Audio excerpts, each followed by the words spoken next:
Good afternoon. Can y'all believe I'm on here before dark? And I don't know about y'all, but we got a huge hard rain just a few minutes ago. It's rained a little bit off and on, but it was hard. At first I thought it was a truck coming up the driveway. Okay, so today we're going to read Luke chapter 23. That means we'll wind up Luke tomorrow, and then we'll start on John on Thursday. So we'll go ahead and get started. Luke chapter 23. Jesus before Pilate. Then the whole company of them arose and brought him before Pilate. And they began to accuse him, saying, "We found this man misleading our nation and forbidding us to give tribute to Caesar, and saying that he himself is Christ, a king." And Pilate asked him, "Are you the king of the Jews?" And he answered him, "You have said so." Then Pilate said to the chief priests and the crowds, "I find no guilt in this man." But they were urgent, saying, "He stirs up the people, teaching throughout all Judea, from Galilee even to this place." Jesus before Herod. When Pilate heard this, he asked whether the man was a Galilean. And when he learned that he belonged to Herod's jurisdiction, he sent him over to Herod, who was himself in Jerusalem at that time. When Herod saw Jesus, he was very glad, for he had long desired to see him, because he had heard about him, and he was hoping to see some sign done by him. So he questioned him at some length, but he made no answer. The chief priests and the scribes stood by vehemently, accusing him, and Herod with his soldiers treated him with contempt and mocked him. Then arraying him in splendid clothing, he sent him back to Pilate. And Herod and Pilate became friends with each other from that very day. For before this they had been at enmity with each other.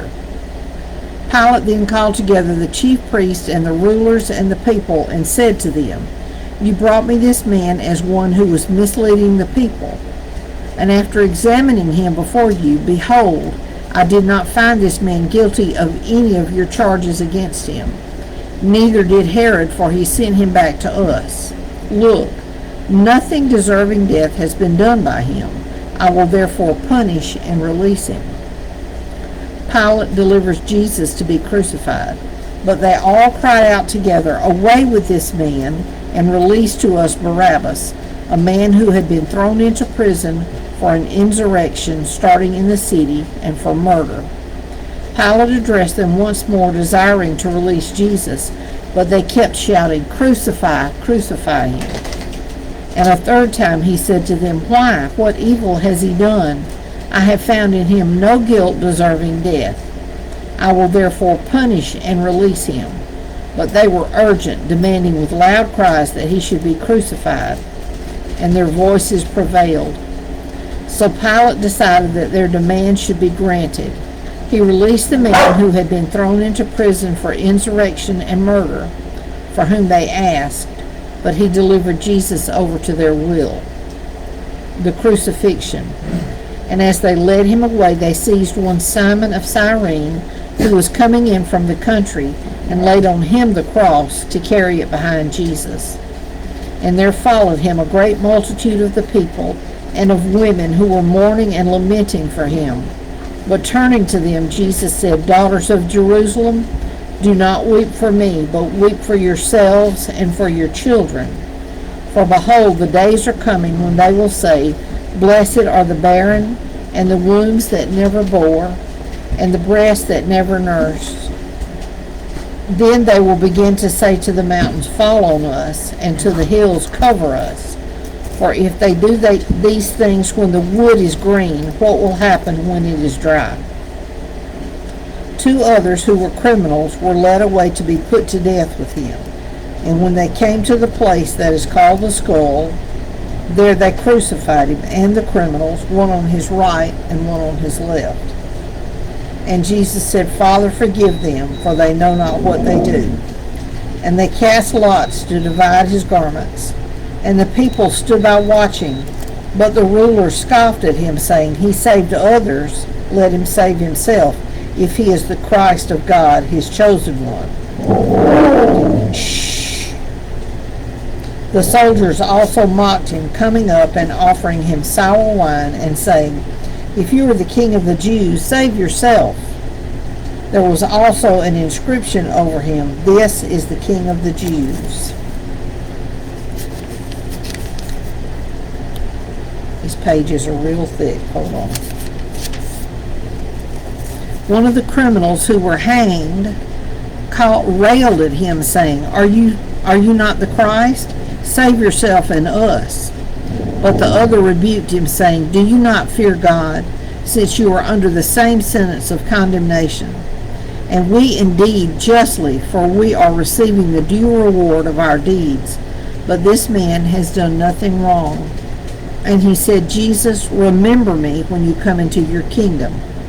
And he said to him, "Truly, I say to you, today you will be with me in paradise." The death of Jesus. It was now about the 6th hour, and there was darkness over the whole land until the 9th hour, while the sun's light failed, and the curtain of the temple was torn in two. Now some references say from top to bottom. And again, as I've told you before, the fabric was about 6 inches thick, so it would have taken pretty good strength to tear it. And it was very tall. I'm going to say like 12 or 15 feet. So it would be impossible for a human being to reach up and grab and tear it from the top to the bottom.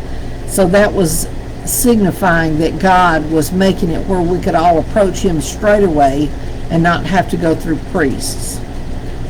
Then Jesus, calling out with a loud voice, said, "Father, into your hands I commit my spirit." And having said this, he breathed his last. Now when the centurion saw what had taken place, he praised God, saying, "Certainly this man was innocent." And all the crowds that assembled for his spectacle, when they saw what had taken place, returned home beating their breasts. And all his acquaintances and the women who had followed him from Galilee stood at a distance watching these things. Jesus is buried. Now there was a man named Joseph from the Jewish town of Arimathea.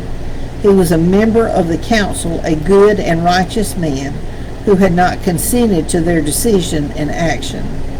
And he was looking for the kingdom of God. This man went to Pilate and asked for the body of Jesus. Then he took it down and wrapped it in a linen shroud and laid him in a tomb cut in stone, where no one had ever yet laid.